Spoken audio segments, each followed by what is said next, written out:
al-kibru.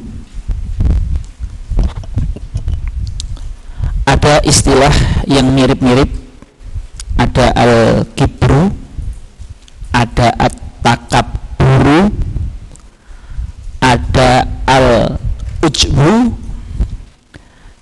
atau ujub, ada al-fakhru. Nah, kita coba satu-satu kita bahas sebentar dari kitab Bidayatul Hidayah dan syarahnya Maraqi al-Ubudiyah. Pertama al-fakhru. Ya. Al-fakhru itu at-ta'azum. At-ta'azumu, rasa kita itu besar. Ya, at-ta'azum itu rasa kita itu besar, kita itu hebat, berbangga diri. Berbangga diri. Itu namanya al-fakhru. Itu yang pertama al-fakhru. Yang kedua al-ujbu. Ada 4 istilah ya. Al-fakhru, al-ujbu, al-kibru, at-takabburu. Yang pertama al-fakhru itu artinya at-ta'azum, berbangga diri. Jadi itu rasa ya. Rasa kita bangga dengan diri kita. Yang kedua adalah al-ujbu. Ujub itu isti'dhamu al-amali sholihi. Isti'dhamu al-amali sholih. Setelah kita baca Quran, merasa bacaan Quran saya tadi sudah sempurna, tajwidnya, niatnya, tadaburnya, itu mesti diterima Allah. Nah, tadi saya sudah tahajud 4 rakaat, itu seperti orang-orang soleh zaman dahulu melazimi tahajud. Jadi merasa amalan kita itu sempurna dan hebat. Di dalam hati kita merasa seperti itu. Itu namanya al-ujbu, isti'dhamu al-amali sholih. Yang ketiga al-kibru. Ya, al-kibru. Al-kibru. Al-kibru adalah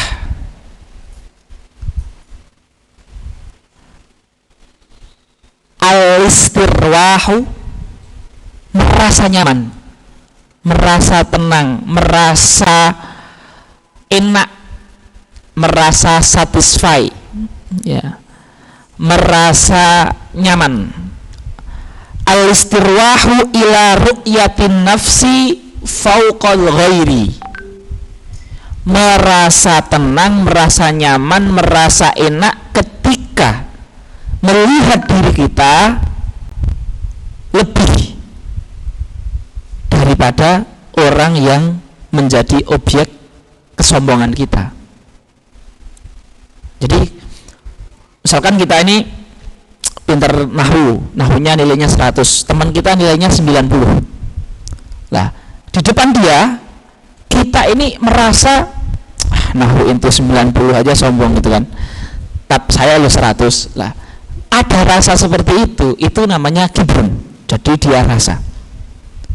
Al-kibru adalah al-istirwahu ila nafsi, al-istirwahu ila ru'yatin nafsi fauqal ghairi. Ya, al-istirwah nanti akan disebutkan di sini. Ya. Al-istirwahu, tapi ini definisi lain, akan kita jelaskan nanti. Al-istirwahu ila ru'yatin nafsi fauqal ghairi, itu kibru. Takabur. Nah, yang keempat takabur. Jika rasa yang ada di hati merendahkan itu berimplikasi menjadi aksi, berbuah menjadi aksi, seperti nunjuk jari, seperti suaranya dikeraskan di depan dia, seperti misalkan matanya mengisyaratkan bahwasanya dia rendah, mulutnya nimbli sebelah mengatakan ente cuma gitulah, atau dengan suara.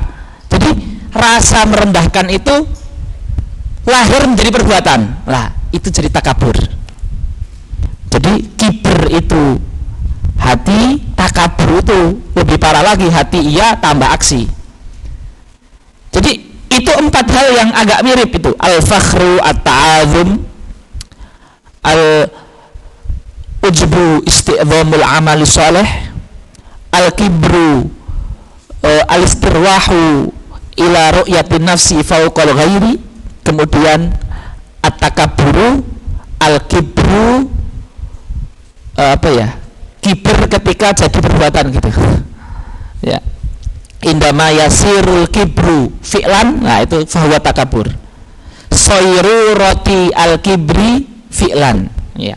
Ketika takabur menjadi aksi, soiru rotu al kibri fi'lan, nah itu namanya takabur. Apa yang didefinisikan oleh Syekhuna ya dalam kitabnya, beliau mengatakan ta'azumul insani fi nafsihi. Berarti kiber yang didefinisikan Syekh ini mencakup fakhr. Jadi Syekh itu ingin mendefinisikan kiber, tapi juga mencakup fakhr, mencakup takabur. Paham ya? Kalau ujub memang dia penyakit lain. Ya. Tafakhuru atau ta'azumul insan. Ta'azum tadi kan fakhr kan? Ta'azumul insani fi nafsihi, di dalam hatinya. Itu kan kiber. Karena kiber itu di hati. Ta'azum fakhr, berarti definisi Syekh mencakup fakhr. Wahtiqaru ghairihi, lah ini takabur itu, dan menghina orang lain dengan apa? Ucapan, perbuatan, lisan, mata, tangan, isyarat. Jadi definisi Syekh ini mencakup kiber, fakhr, dan takabur. Dan itu memang tiga-tiganya penyakit hati semua ya, paham ya? Jadi itu lah, itu definisinya. Jadi kita harus hati-hati karena ya kiber itu adalah penyakit hati, berdosa. Kalau menjadi perbuatan tambah dosa lagi ya. Makanya Islam mendidik kita agar hati kita pun jangan sampai merendahkan orang ya.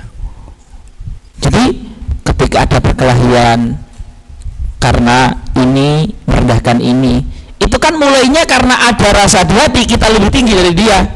Lahirlah perkelahian, lahirlah ghibah, lahirlah merendahkan, lahirlah rasis ya, unsuriyah ya.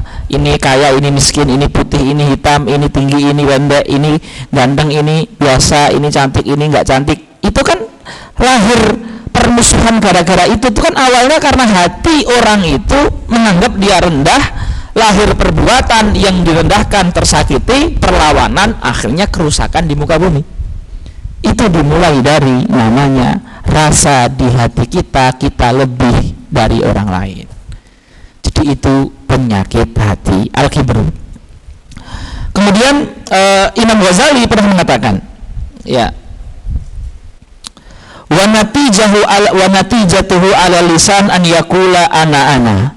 Namanya penyakit kiber itu, penyakit sombong itu, kalau sudah menjadi aksi, contohnya kalau lisan menjadi ana-ana, seperti yang dilakukan kama qala iblisul lain ana khairun minhu khalaqtani min narin wa khalaqtahu min tin.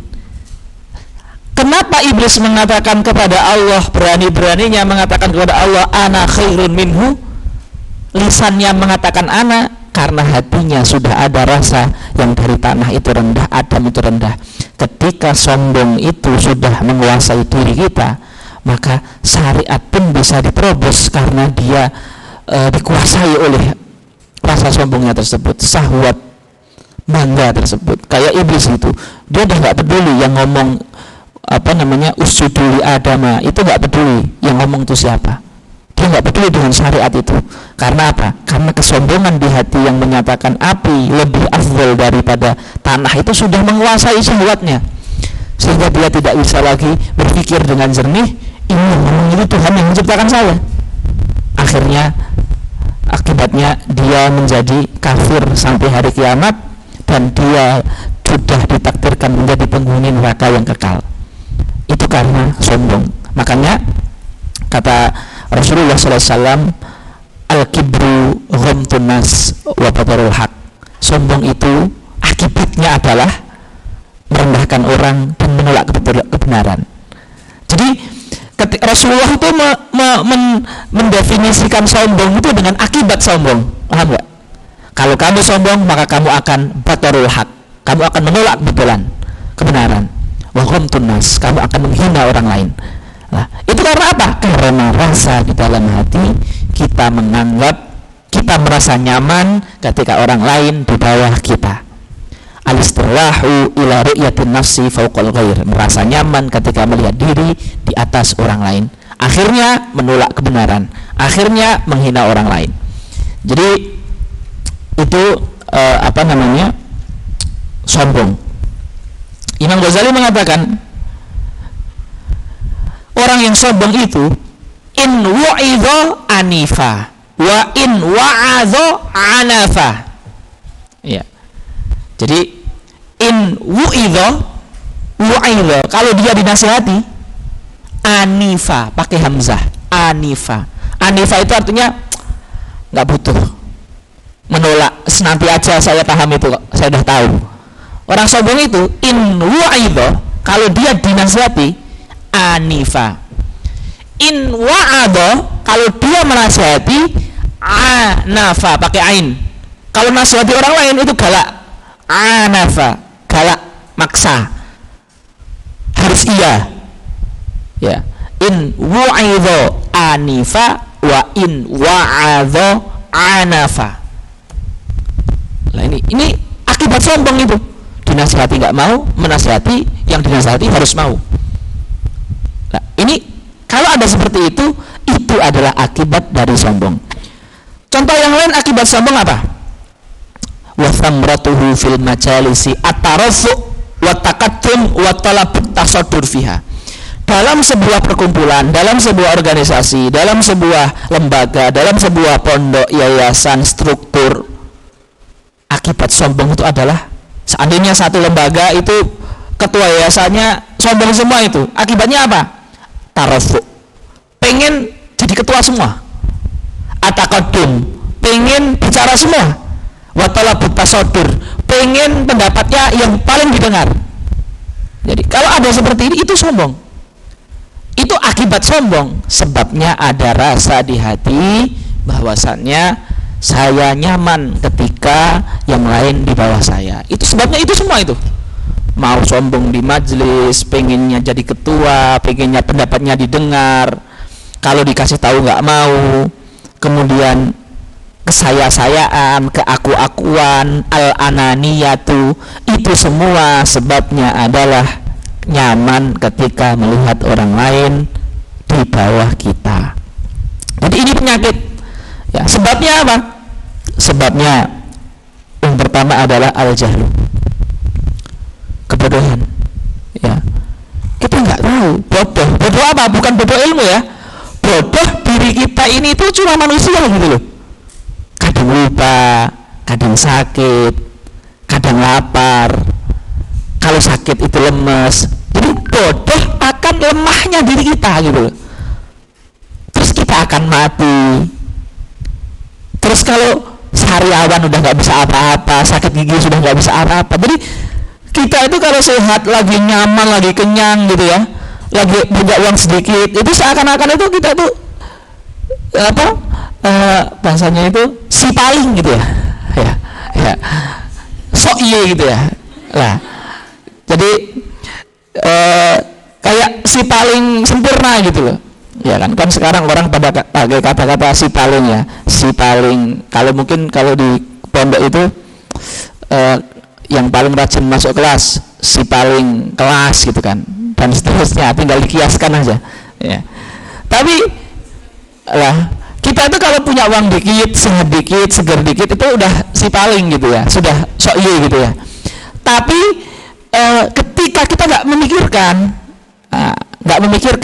kalau demam itu sudah nggak bisa apa-apa, uang habis 2 hari itu sudah nangis kesana kesini, mengeluh kesana kesini, langsung bikin tulisan di kertas isinya hikmah semua gitu ya. Curhat gitu ya. Nah, karena mungkin orangnya ada di sini gitu kan. Nah, jadi itu artinya kita tuh lemah gitu ya. Maka ketika kita akan kenapa kita sombong? Karena kita tidak tahu akan lemahnya sisi diri kita itu. Kita nggak memikirkan itu. Ya, kita kalau lagi sakit sedikit sudah nggak bisa apa-apa, nggak punya uang sedikit sudah bingung sekali. Ketika kena musibah sedikit sudah stres. Ketika mendengar sakit kata yang menyakitkan sedikit sudah ilfil, insecure gitu ya, dan seterusnya. Artinya kita tuh lemah. Apalagi kalau kita bayangkan kita itu akan mati, kita itu juga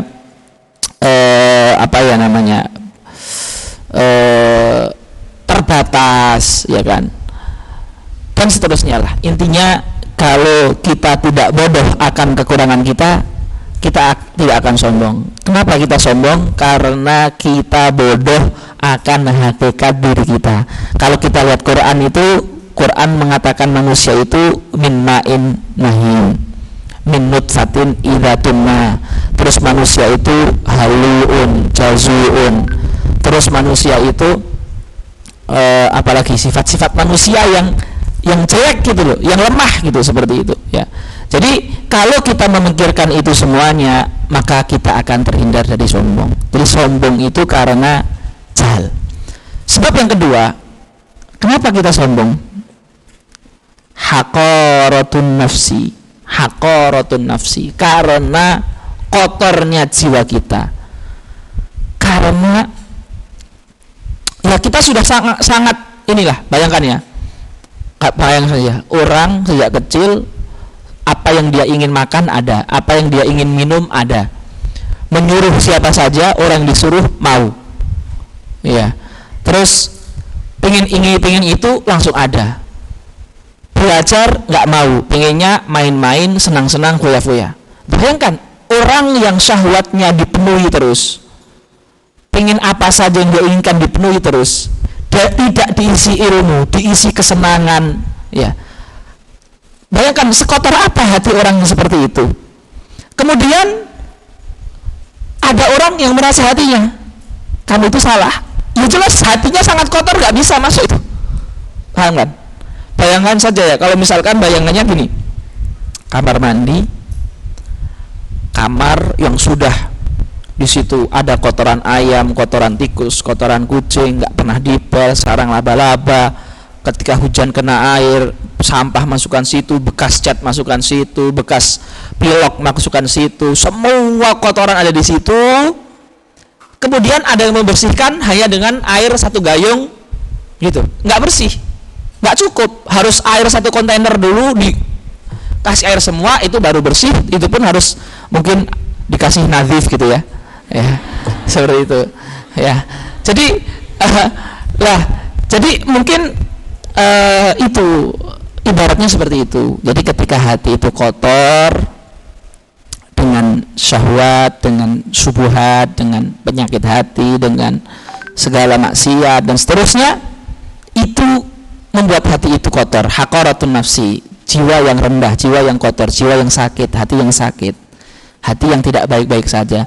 Itu juga akan membuat kita sombong. Itu juga akan membuat kita sombong. Jadi penyebab sombong ini bisa di hati, bisa karena kebodohan kita akan diri kita. Nah, ini penyebab sombong. Hadirin yang dimuliakan Allah, para santriwati sekalian,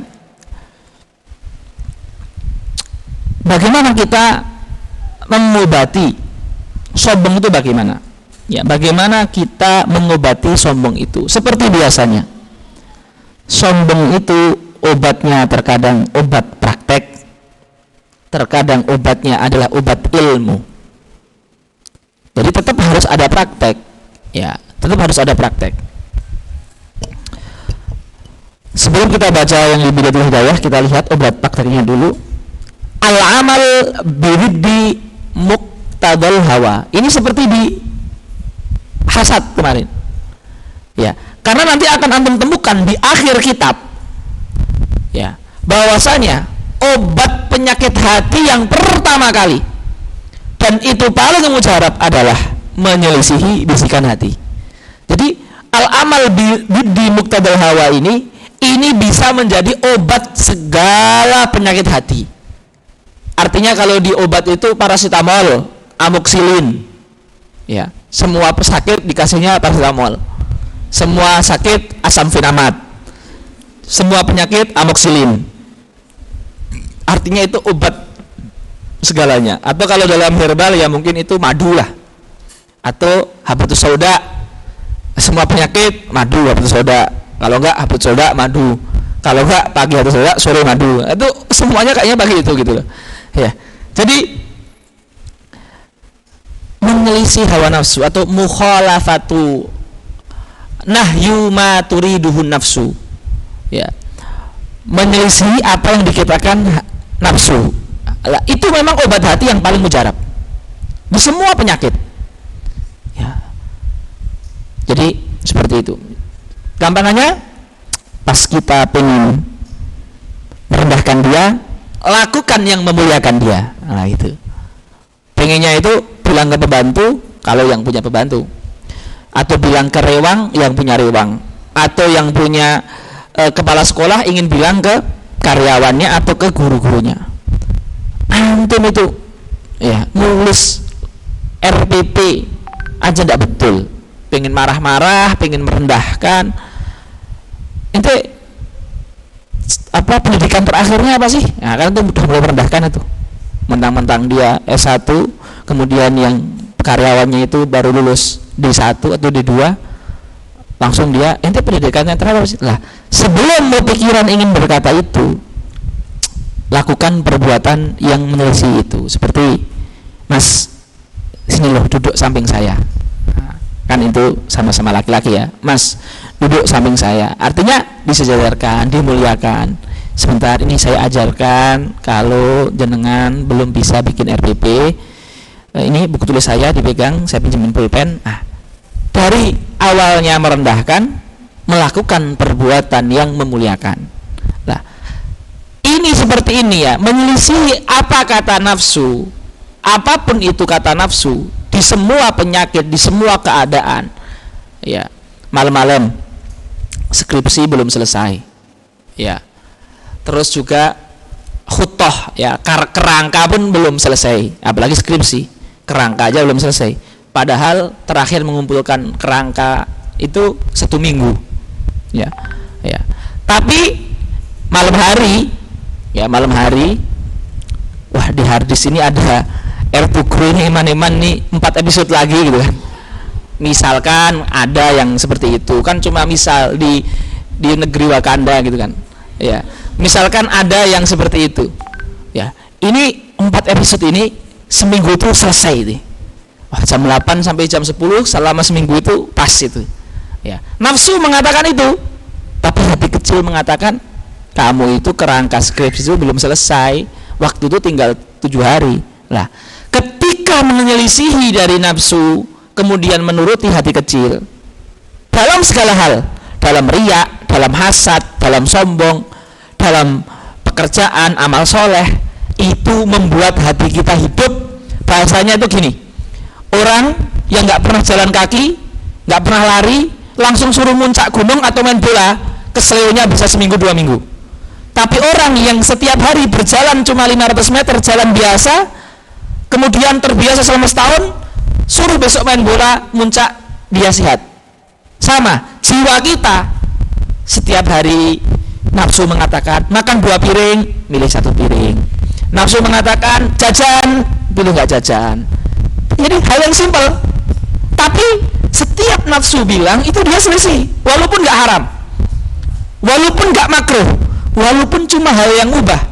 Beli es krim itu mubah, sedikit itu mubah.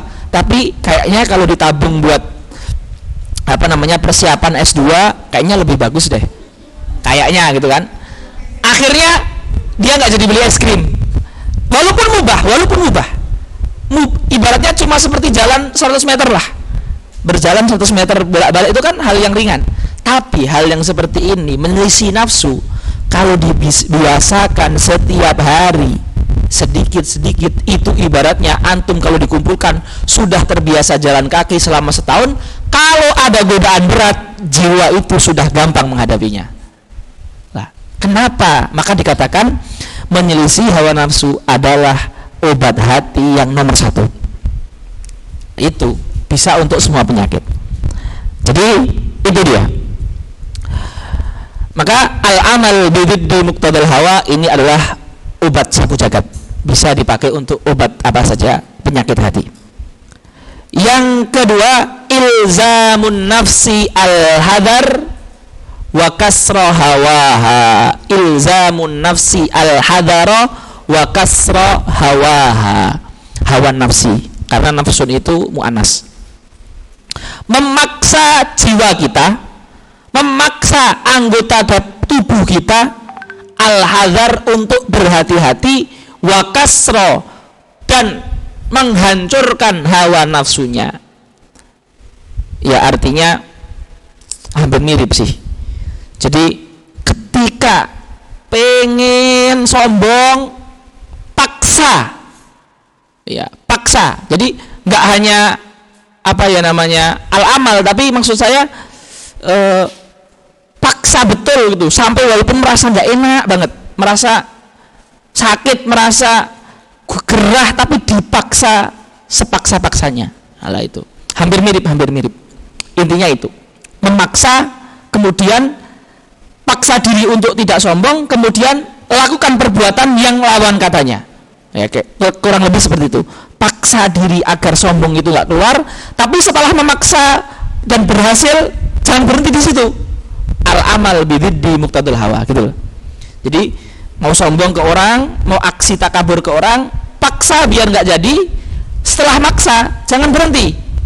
Cari perbuatan yang menjadikan lawan kata yang pengen dia lakukan, lawan perbuatan yang pengen dia lakukan. Nah, ini obat praktis untuk mengobati takabur. Sekarang apa obat ilminya? Apa obat ilmunya itu apa? Lah, ini banyak sekali. Ya, banyak sekali. Contoh gitu. Contoh ya. Kalau bertemu dengan orang tua, pasti dia amal solehnya lebih banyak dari saya. Akhirnya kita nggak jadi sombong ketika bertemu yang lebih tua. Kalau bertemu yang lebih muda, mau sombong, dia dosanya masih sedikit. Artinya kita nggak jadi sombong. Dosanya lebih dikit, masa kita yang dosanya banyak berani sombong sama yang dosanya dikit. Kalau bertemu dengan yang lebih alim, ilmu dia lebih banyak, derajat dia lebih tinggi di sisi Allah, nggak berani sombong. Kalau bertemu yang lebih bodoh, yang nggak belajar, yang di bawah kita, saya ini lebih banyak ilmunya, berarti setiap dosa saya, setiap maksiat saya akan dihitung dosa, karena saya bermaksiat karena tahu, tapi dia itu bodoh. Maksiat dia itu nggak dihitung dosa karena dia nggak tahu. Berarti dosa saya lebih besar karena saya dosa karena tahu, dia dosa karena nggak tahu, nggak dihitung dosa. Akhirnya ketika melihat yang di bawah dia secara ilmu pendidikan, kita nggak sombong. Lah, itu contoh obat ilmu agar nggak sombong. Banyak lagi yang lain seperti al ilmu anal kibra sifatan lillah man naza'ahu fiha qasamahullah. Allah mengatakan dalam hadis qudsi, al kibriya'u ridai. Sombong itu adalah baju saya. Barang siapa sombong, maka dia telah mengambil baju saya. Siapa yang mengambil baju saya, qasamahu, Allah akan menghancurkan hidupnya. Jadi kalau saya sombong itu saya sedang menyerupai kekhususan Allah, dan Allah, kalau kita menyerupai kekhususan Allah, Allah akan menumpahkan kita, memusnahkan kita, menghancurkan kita. Lah, itu hadis qudsi seperti itu. Terus juga wal ilmu bihaqiqatin nafsi wa dha'fiha wa nihayatiha, yang tadi saya sebutkan di awal. Mengetahui hakikat kita itu lemah, kita itu tidak bisa apa-apa, dan seterusnya. Dan juga kalau saya sombong berarti saya muridnya setan, karena setan itu makhluk pertama yang sombong, iblis, dan seterusnya. Banyak, nggak ada habisnya ini. Semua ayat dan hadis tentang sombong itu semuanya dawaun ilmi. Ya, semua itu dawaun ilmi. Seperti itu. Hadirin yang dimuliakan Allah, setelah kita menyelesaikan 3 penyakit inti hati, Syekh akan memulai dengan tazkiyah yang nomor 2, yaitu menghiasi hati. Karena tazkiyah itu ada berapa para hadirin? Ada 7. Ada 2. Ada 7.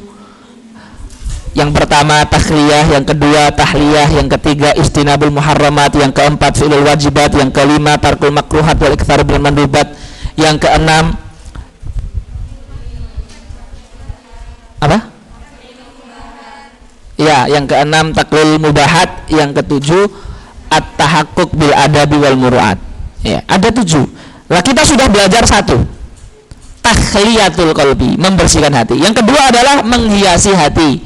Tahliyatul qalbi, menghiasi hati. Menghiasi hati. Yang kedua ini.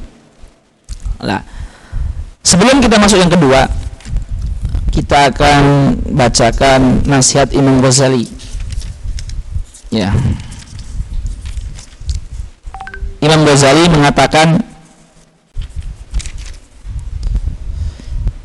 setelah membahas tentang obat tentang penyakit hati yang 3 seperti yang kita bahas hari ini dan kemarin, kemudian Imam Ghazali memberikan closing statement, memberikan kesimpulan dan konklusi. Beliau mengatakan gini, fa idza ammarta bittaqwa batina qalbika, jika kamu menghiasi hatimu dengan membersihkan dari penyakitnya, jika kamu melazimi ketakwaan di dalam hati kamu, artinya hati kamu enggak riya, hati kita enggak hasad, hati kita enggak merasa tinggi atau sombong, fa inda idzin, maka ketika itu tangkashifu laka anwarul ma'arif, ketika itu Allah akan memudahkan kita jalan ilmu, jalan amal, jalan kebahagiaan, jalan jalan yang menghalangi kesedihan, benteng yang menghalangi kesedihan, benteng yang menghalangi kegalauan,